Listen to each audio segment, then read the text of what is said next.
नमस्कार बच्चों, school made easy classes में आप सभी का स्वागत है। हिंदी की इस कक्षा में हम आज कक्षा 8 का सेकंड चैप्टर लेंगे जिसका नाम है लाख की चूड़ियाँ। आज हम इसके प्रश्न उत्तर करेंगे। इसका पहला प्रश्न है, बचपन में लेखक अपने मामा के गांव चाव से क्यों जाता था और बदलू को बदलू मामा न कहकर बदलू काका क्यों कहता था। इसका उत्तर होगा, बचपन में लेखक अपने मामा के गांव चाव से इसलिए जाता था क्योंकि लेखक के मामा के गांव में लाख की चूड़ियाँ बनाने वाला कारीगर बदलू रहता था। लेखक को बदलू काका से अत्यधिक लगाव था। वह लेखक को ढेर सारी लाख की रंग बिरंगी गोलियां देता, इसलिए लेखक अपने मामा के गांव चाव से जाता था।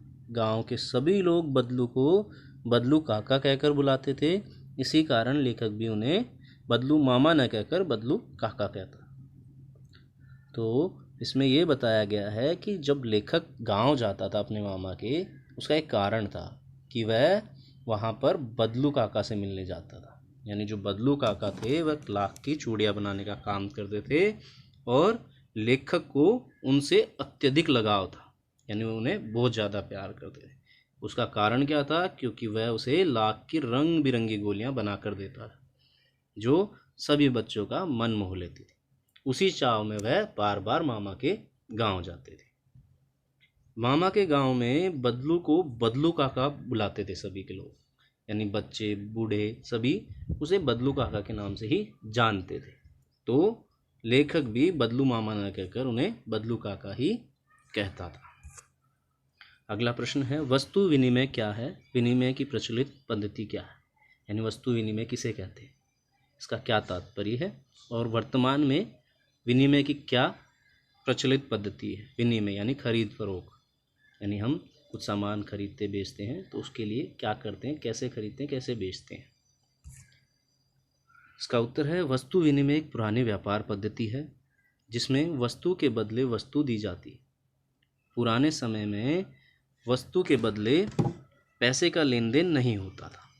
तब उनके घरों में जो अनाज या अन्य वस्तु होती थी उसे दुकानदार को देकर सामान लिया करते थे। आधुनिक व्यापार पद्धति में वस्तु के बदले धन का लेन देन होता है। यानी अगर हम आज कुछ वस्तु खरीदने जाते हैं बाजार से तो उसके बदले हमें पैसे देने होते हैं।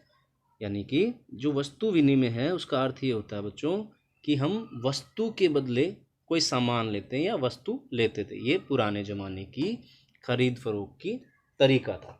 यानी जब हमारे दादा दादी थे तो उस समय वो क्या करते थे, कोई भी सामान लाने के लिए दुकानदार के पास जाते थे तो वह पैसे नहीं देते थे। क्या करते थे, वह दुकानदार को सामान लेने के लिए दुकानदार से अनाज या अन्य वस्तु देते थे और दुकानदार से सामान लेते थे। यही वस्तु विनिमय की पद्धति है। वर्तमान समय में वस्तु विनिमय की क्या पद्धति है?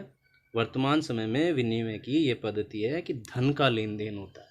यानी जब हम उन्हें धन देंगे या पैसे देंगे दुकान वाले को तभी वह हमें सामान देगा। यानी बाजार से वस्तु खरीदने के लिए हमें पैसों की ज़रूरत होगी।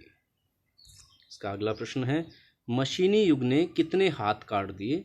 इस पंक्ति में लेखक ने किस व्यथा की ओर संकेत किया? यानी जो मशीनी युग आया उसकी वजह से कई लोग बेरोजगार हो गए, तो वह किस ओर संकेत करना चाहते हैं इस चीज़ से?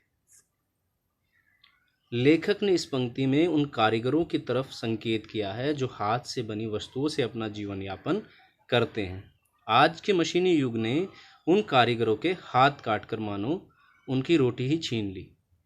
उन कारीगरों का रोजगार इन पैतृक काम धंधों से ही चलता था। उसके अलावा उन्होंने कभी कुछ नहीं सीखा था।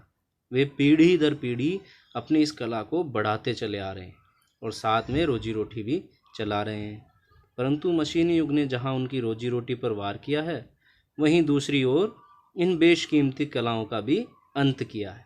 ऐसी अनगिनत कलाएं हैं जो लुप्त अवस्था में हैं और इनको करने वाले कारीगर भी अंधकार में खो से गए हैं। यही वो व्यथा है जो लेखक व्यक्त करना चाहते हैं। ऐसे कारीगर कला होने पर भी बेकार हो गए हैं और उनकी रोजी रोटी भी खत्म हो गई। यानी जो लेखक है वह मशीनी युग पे कटाक्ष कर रहा है वह मशीनी युग पे व्यंग कर रहा है। वह मशीनी युग के बारे में कह रहा है कि जो मशीनी युग आया है उसकी वजह से जो हाथ से काम करने वाले लोग थे, हाथ से बनी वस्तुओं से अपना जीवन यापन करने वाले लोग थे, वो क्या हो गए हैं, बेरोजगार हो गए हैं। मशीनी युग ने उनके हाथ काट कर उनकी रोजी रोटी छीन ली। उन कारीगरों का ये पैतृक धंधा था। पैतृक धंधा होता है बच्चों जो पीढ़ी दर पीढ़ी चलता हुआ है, यानी दादा से पापा के पास, पापा से बच्चे के पास, बच्चे से और नीचे, यानी पैतृक धंधा जो हमारे पूर्वज करते आए वही काम हम कर रहे हैं। ऐसे ही बदलू काम करता था, जो लाख की चूड़ियाँ बनाने उनके दादा परदादा ये सभी वही काम करते थे और फिर वो काम बदलू ने शुरू करा। तो जो पैतृक धंधा था वो करने वाले कारीगर भी लुप्त होते जा रहे हैं, उनके पास खाने पीने को कुछ नहीं है। तो जो लोग पीढ़ी दर पीढ़ी अपनी इस कला को बढ़ाते चले आ रहे हैं और साथ में रोजी रोटी भी कमा रहे हैं, वो क्या हो गए हैं, विलुप्त होने की कगार पे आ गए हैं। क्यों? क्योंकि मशीनी युग ने उनकी रोजी रोटी पर वार किया है और इन बेशकीमती कलाओं का भी अंत कर दिया है। तो ऐसी कलाएं लुप्त होने की अवस्था में और ये कारीगर अंधकार में खो गए हैं। यही व्यथा है जो लेखक इस लेख के जरिए बताना चाहता है।